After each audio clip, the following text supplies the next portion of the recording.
Beneath the towering dome of St. Peter's Basilica, where golden light filters through ancient windows and incense hangs in the air, sits an empty throne. For nearly 2 millennia, men have claimed this seat as heirs to a divine commission, vicars of Christ on earth. They have crowned emperors and excommunicated kings.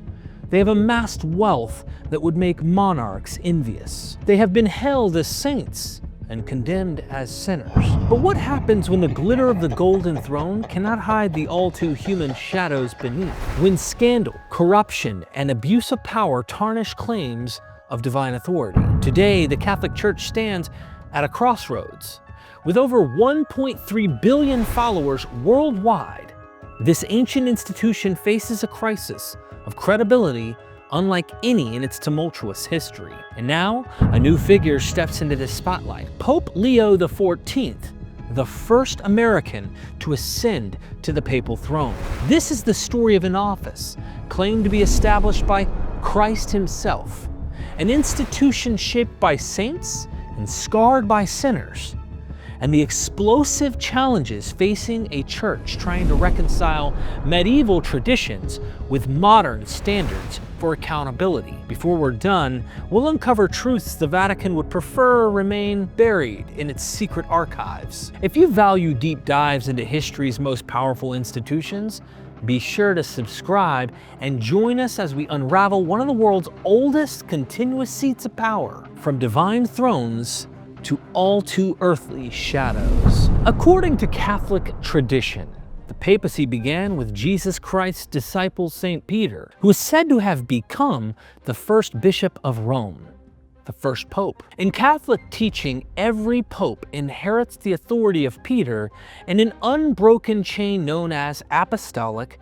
succession. It's a grand claim that the popes draw a direct spiritual lineage back to Christ's chosen apostle. But how well does this claim hold up under historical scrutiny? Dr. Bart D. Ehrman, a leading New Testament historian, notes that while Peter was a central figure in early Christianity, there is little evidence that he ever served as Rome's first overseer in the way later tradition describes. The New Testament itself, while mentioning Peter's leadership among the apostles, offers no clear account of him establishing a Roman episcopal office. The familiar story that Peter traveled to Rome, led the church there, and was crucified upside down under Emperor Nero is a pious legend at best. A legend first recorded long after the fact. Historical evidence suggests that the Christian community in Rome existed before Peter's supposed arrival. By the time Peter might have gotten there, if he did at all, a Christian congregation was already thriving, likely led collectively by elders rather than a singular bishop. Notably, no first-century document names Peter as a bishop of Rome. Early sources like Clement of Rome, if we can date it to 96, they are disputing that lately, speak of the apostles establishing bishops and deacons broadly, but they don't list an unbroken papal succession. Even Ignatius of Antioch, who wrote letters emphasizing the authority of single bishops in various cities, conspicuously fails to mention a bishop of Rome in his correspondence with the Roman Church. As one scholar put it, of course it is possible on the basis of later tradition to trace an episcopal succession right back to Peter, but the contemporary documents lend no support to this sort of reconstruction. In other words, the belief that Peter was the first pope is more myth than history. It likely developed decades or centuries later as the bishops of Rome sought to bolster their authority. By the late 2nd century, writers like Irenaeus would retroactively draw up lists of Roman bishops starting with Peter, an attempt to legitimize Rome's primacy. But these lists are anachronistic back projections, not contemporaneous records. There was a lot of competing between different sects for this. Modern historians widely recognize that the papacy, as an office, evolved over time, rather than being founded fully formed by the Apostle Peter. The divine throne might stand on a far more human foundation than faithful Catholics assume. If Peter didn't walk into Rome and don the papal crown, how did the papacy emerge? The answer lies in the gradual evolution of church leadership. In the 1st and 2nd centuries, the Christian community of Rome was likely governed by a council of presbyter bishops. Over time, one bishop emerged as a singular head, a development historians place around the mid-2nd century. By the year 200, the idea of the Bishop of Rome as chief pastor of the Roman Church was taking hold. And as the church's structure solidified, so too did Rome's prestige. After all, it was the capital of the empire and the place where apostles Peter and Paul were said to be martyred. By late antiquity, bishops of Rome like Leo I in 440 to 461, later called Leo the Great, were asserting extraordinary authority. Leo famously claimed supremacy based on Peter's authority, calling himself the heir to Peter's plenitude of power. It was Leo who notably declared that the primacy of Peter lives on in his successors. Two key pillars buttressed this lofty authority: the doctrines of papal primacy and papal infallibility. Papal primacy, the idea that the Pope has supreme authority over the universal church, was articulated over centuries, bolstered by forged documents like the donation of Constantine in the 8th century. Papal infallibility, however, was a much later dogma, only formally defined in 1870 as the First Vatican Council under Pope Pius IX. This teaching holds that when the Pope speaks ex cathedra on matters of faith or morals, he is preserved from error by the Holy Spirit. Timing is revealing. 1870 came when the Pope had just lost his territorial rule as Pope was seized by the new kingdom of Italy. Stripped of worldly power, Pius IX doubled down on spiritual power. Critics have pointed out the historical ironies. In fact, church history records occasions where popes have contradicted one another or even slipped into error. The case of Pope Honorius I is often cited. Honorius was posthumously condemned as a heretic by the Sixth Ecumenical Council in 680 CE for aiding the Monthelite heresy. It's an awkward fact that supposedly infallible office was once occupied by a man later branded a heretic. Through the Middle Ages, papal authority reached dizzying heights. Medieval popes wielded the threat of excommunication like a weapon and did not hesitate to use it, even against kings and emperors. In 1302, Pope Boniface issued the bull Unam Sanctum, boldly asserting that it is absolutely necessary for salvation that every human creature be subject to the Roman pontiff. Yet this absolute authority was bound to provoke pushback. The most significant rebellion of the medieval era came not from a monarch, but from the other centers of ancient Christianity, the churches of the Christian East. In the year 1054, a dramatic showdown unfolded between Rome and Constantinople that forever changed the map of Christianity. This event, known as the East-West schism, saw the mutual excommunication of the Roman Pope and the Patriarch of Constantinople, a bitter divorce that split Christendom in two. The seeds of the schism were sown by centuries of growing differences between the Latin-speaking West and the Greek-speaking East. The Bishop of Rome had long held honor as first among equals. Eastern patriarchs did not view him as an absolute monarch over the whole church. Disputes flared over doctrines and practices. Should the bread in the communion be leavened or unleavened? Could Western missionaries use the creed with the Filoque clause, the Western addition that the Holy Spirit proceeds from the Father and the Son, without the East's approval? Finally, in July of 1054, Pope Leo IX's legates marched into the Cathedral of Hagia Sophia in Constantinople and placed a bull of excommunication on the altar, declaring the Patriarch Michael Cyrillarius and his followers anathema. Cyrillarius responded in kind, excommunicating the papal legates. East and West were sundered. At the time, few realized this breach would be permanent. Indeed, earlier spats had been healed, but this time the wounds ran too deep. It was not until 1965 that the Catholic and Orthodox churches symbolically lifted these ancient excommunications, a gesture by Pope Paul VI and Patriarch Athenagoras. Yet even that act, 900 years later, did not restore communion. To this day, Catholic and Orthodox churches remain separated. The schism endures. The Orthodox Church developed on its own trajectory, preserving older traditions and a collegial model of church governance that rejects any one bishop's infallibility. Orthodox Christians respect the Bishop of Rome as a historical patriarch, but they vehemently deny papal supremacy and infallibility. The schism also ushered in political, even military conflict. Crusades meant to heal the rift only worsened it. Most infamously, the Fourth Crusade in 1204, when Latin crusaders sacked Constantinople, deepening Eastern resentment toward the West. A millennium later, Catholics and Orthodox have achieved a cordial dialogue, yet full unity remains elusive. The Great Schism stands as a cautionary tale of how power and pride can cleave even a holy institution. The office of Pope has been occupied by over 260 individuals, and not all have been holy.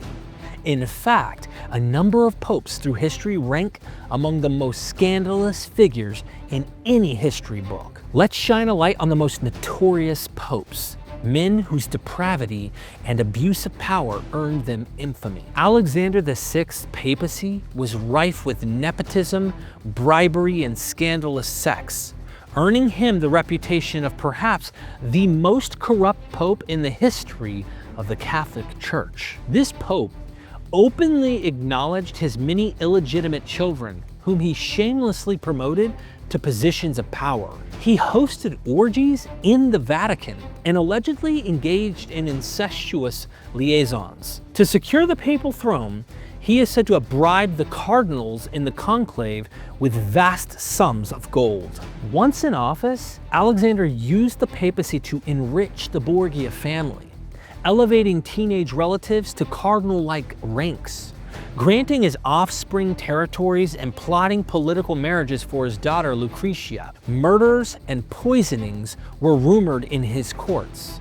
The Borgias were accused of eliminating rivals who stood in their way. Pope Paul IV, 1555 to 1559. If Alexander VI was scandalous for his libertinism, Pope Paul IV was notorious for his fanaticism and cruelty. A severe, iron-willed former head of the Roman Inquisition, Paul IV used the papal office to pursue purity with a merciless lack of compassion.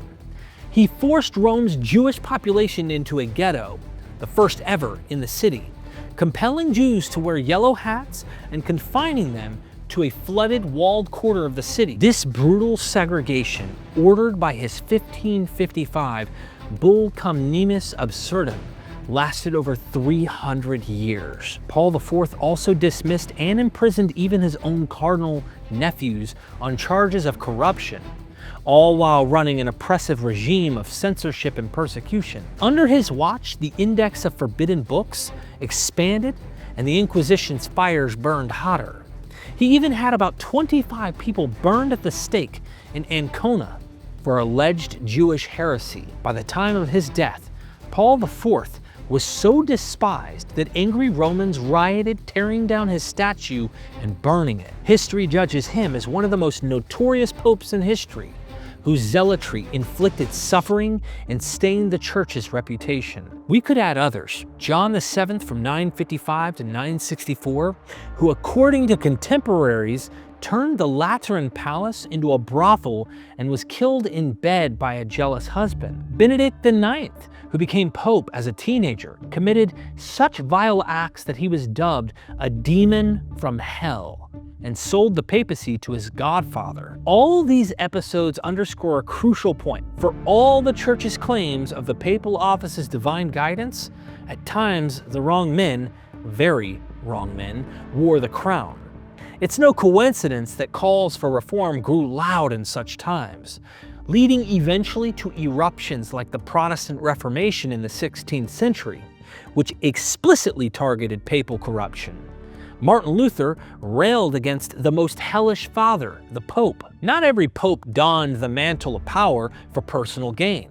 Some truly lived out the high calling of their office, earning admiration and even sainthood for their wisdom, humility, and leadership. Pope Gregory I, Gregory the Great from 590 to 604. In an age of war, plague, and poverty, Gregory I emerged as a beacon of Christian charity and effective leadership.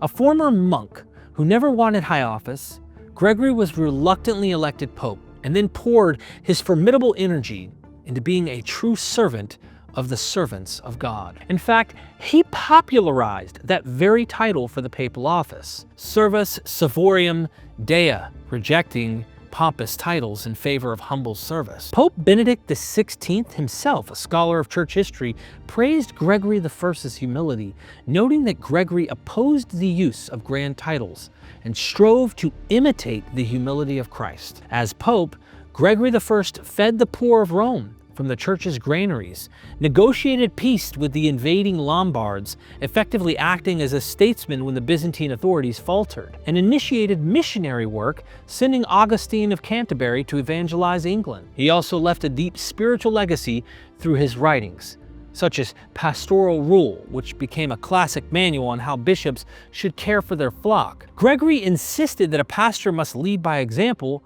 and adapt his teaching to his audience.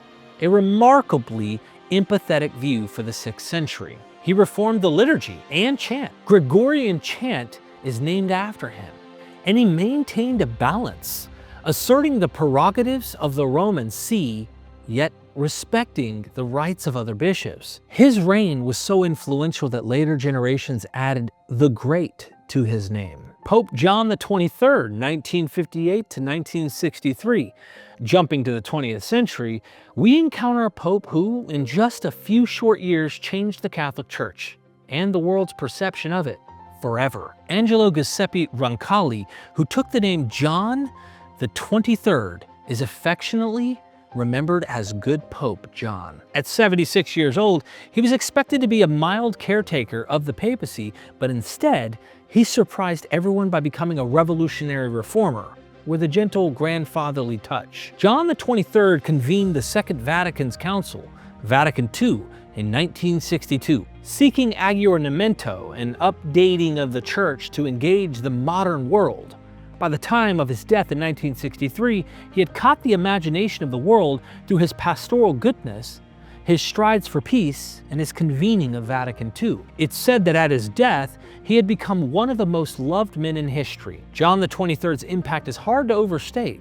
He opened the windows of a once insular church, encouraging dialogue with other Christians and promoting a vision of the church as the people of God rather than the top-down monarchy. Under his inspiration, Vatican II would introduce vernacular languages in the Mass, bolster the role of the lay people, affirm religious freedom, and reach out in unprecedented friendships to Jews and other peoples of other faiths. John the 23rd himself, in his famous 1962 opening speech of the council, rejected the prophets of doom and expressed an optimistic faith that the Holy Spirit was renewing the face of the church. Outside the strictly ecclesial realm, Pope John also worked for peace.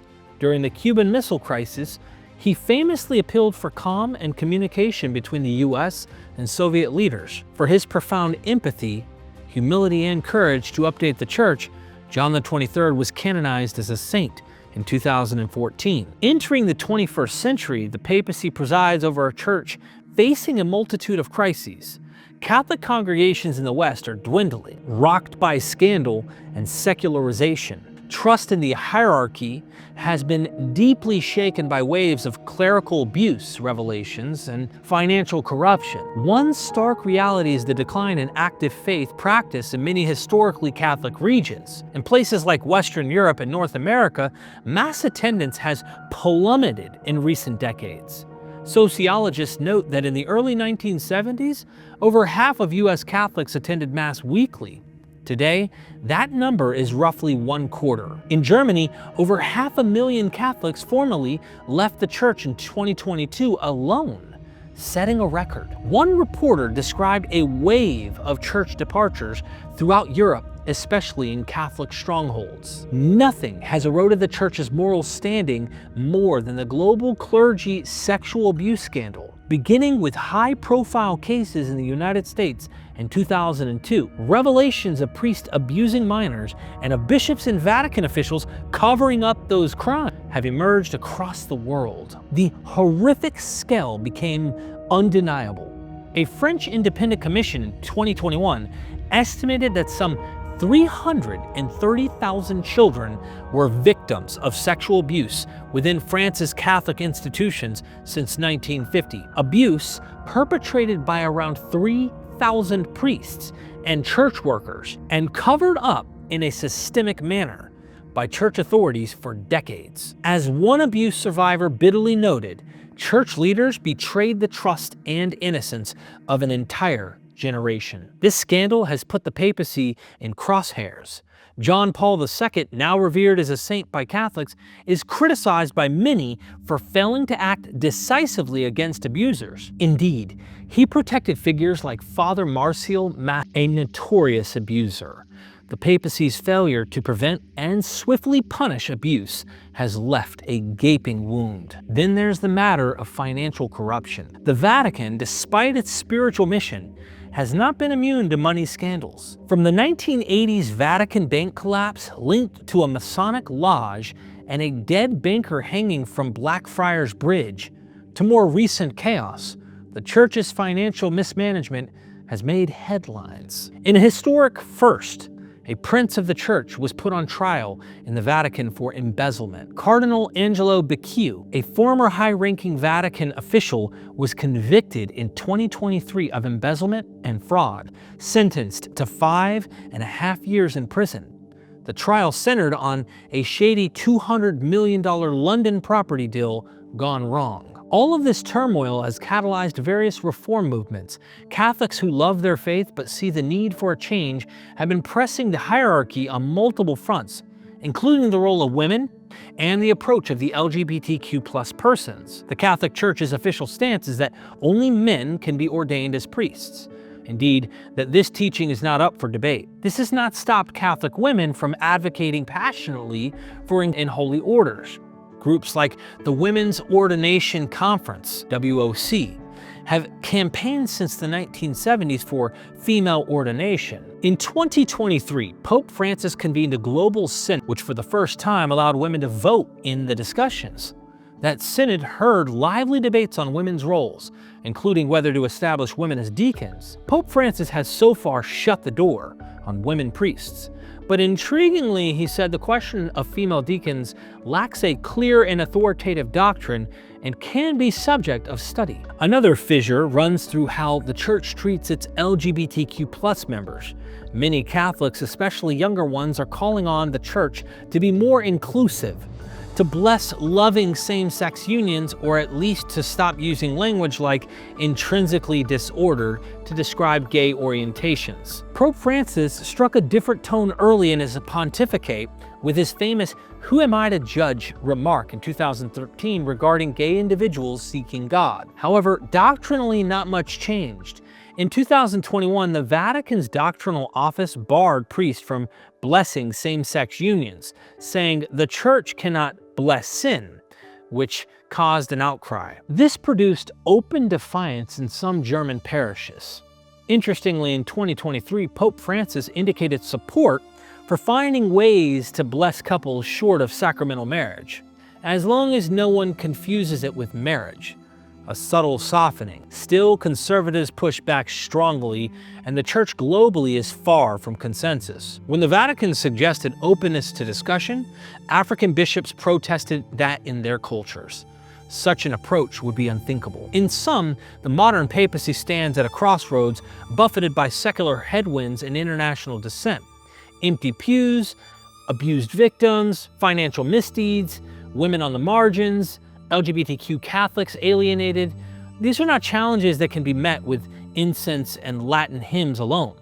They require a moral reckoning and thoughtful reform. In an event that riveted the world, the College of Cardinals elected Cardinal Robert Francis Prevost as the 267th Pope on May 8, 2025, taking the regnal name Leo XIV. His election is historic on multiple counts. Leo XIV is the first American-born Pope, hailing from Chicago in the United States, and the first member of the Augustinian order to become Pope in modern times. For a church that had never before been led by someone from the United States, this marked a symbolic shift.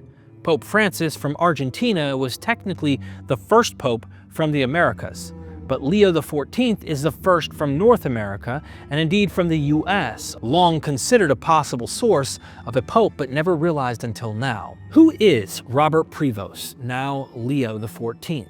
By all accounts, his background is quite unlike the European popes of old.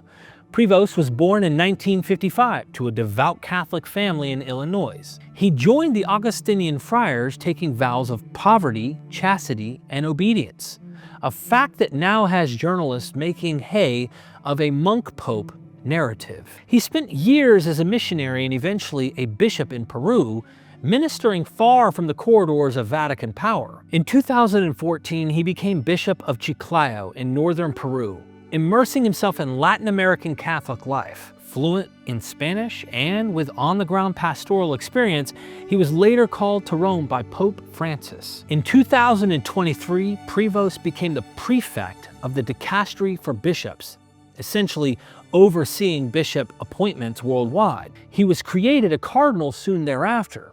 His unique blend of being American yet international, a U.S. native who served in Latin America for decades, likely made him an appealing candidate to bridge different worlds of Catholicism. Leo XIV's election generated great excitement among some Catholics and in media narratives.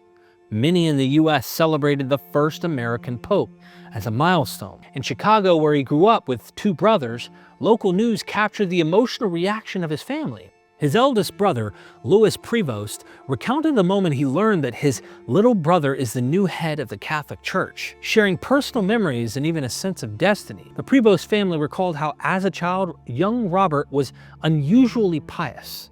There were even light-hearted premonitions among them that he might become a priest or bishop someday. Beyond the feel-good family stories, however, Pope Leo XIV's rise comes with considerable controversy and scrutiny. Almost immediately, old shadows trailed him into the limelight. Investigative reports began examining Prevost's record on handling clergy sexual abuse, arguably the most crucial test of integrity for any contemporary church leader. A press release by Snap bluntly stated that Prevost's election is troublesome because of his record in handling clergy sexual abuse cases. As an Augustinian superior in Chicago in 2000, Prevost made a fateful decision. He allowed a priest with multiple abuse accusations, Father James Ray, to reside at an Augustinian friary just half a block from a Catholic grade school. This priest had been suspended from ministry due to abusing minors, yet priest approved housing him in a location dangerously close to children. While not against canon law at the time, this choice was later condemned even by Chicago's Cardinal Blaise Cupich as not appropriate for priests accused of child sexual abuse. Then there's Prevost's tenure in Peru. As Bishop of Chiclayo, Prevost seemingly failed to act decisively on multiple abuse allegations. In 2022, 3 abuse victims in Chiclayo, frustrated by church inaction, went to civil authorities because under Prevost, their canonical cases saw no movement. They claim he did not open proper investigations and even left the accused priest in ministry. Dr. Christopher Longhurst of Snap, New Zealand, stated sharply that Prevost has placed institutional interest above the care and safety of his people, exemplifying a system that ingrains the protection of its clergy at all costs. Such words are a far cry from the hopeful narrative many had for a new pope. The Vatican, of course, presents Leo XIV in a different light, emphasizing his decades of service, multicultural experience, and the trust Pope Francis showed in him. It is also worth noting that the new pope's chosen name, Leo XIV, evokes perhaps a reformist spirit, The last Pope Leo VIII in 1878 to 1903, was known for engaging with modern social issues. So does Pope Leo XIV represent a transformative break, or more of the same? The answer depends on whom you ask and what the Pope does next. For many ordinary Catholics, especially in his homeland, there is a reservoir of goodwill and optimism. They see an American Pope as an opportunity for fresh perspectives. Leo IV's comfortable manner with media could help the Church communicate better. His background in Latin America might continue Pope Francis's focus on the peripheries, the poor, and the marginalized. But for abuse survivors and reform advocates, Leo XIV's track record is worrisome. Within days of his election, Snap outlined an urgent 5-point plan they want him to enact. A global truth commission, zero-tolerance canon laws, international agreements for transparency, a survivor reparations fund, and a survivor advisory council with real authority. These are bold proposals that would fundamentally alter how the Church handles abuse. The new Pope also faces other challenges. Traditionalist Catholics, already uneasy with Pope Francis's reforms, will watch Leo XIV for signs of a return to stricter ways. Liberal Catholics may hope an American Pope will be bold on issues like women's roles and lay governance. Even broader is the question of evangelization. Can this new Pope inspire a drifted generation to reconnect with faith? Or will he preside over further decline? Will Pope Leo XIV be remembered as a reformer who confronted the shadows, casting light into the darkest corners of clerical abuse and corruption? Embracing a more inclusive and humble church? Or will he reinforce the status quo, effectively putting a new coat of paint on an old edifice without fixing its structural cracks? Only time will tell. As of now, the world watches with cautious hope and justified skepticism. The throne of Peter may claim divine sanction, but it is ever in the need of earthly accountability. Perhaps the most profound question facing not just Leo XIV, but every Catholic is this: what if the papacy's greatest strength lies not in claims of divine authority, but in moments of human humility? What if its most Christ-like power comes not from thrones and crowns, but from service and sacrifice? The institution that supposedly began with a fisherman named Peter has traveled far from its humble origins. Whether it can find its way back to that simplicity while addressing the complex challenges of our time may determine whether its future holds divine renewal or earthly irrelevance. If you found this journey through papal history enlightening, please subscribe to our channel for more deep dives into the world's most powerful and enigmatic institutions. The story of the papacy continues to unfold, and we'll be watching every step of the way. Be sure to join our Patreon, support us by becoming a member on YouTube. Also, comment your favorite part and share this bad boy out. Thank you.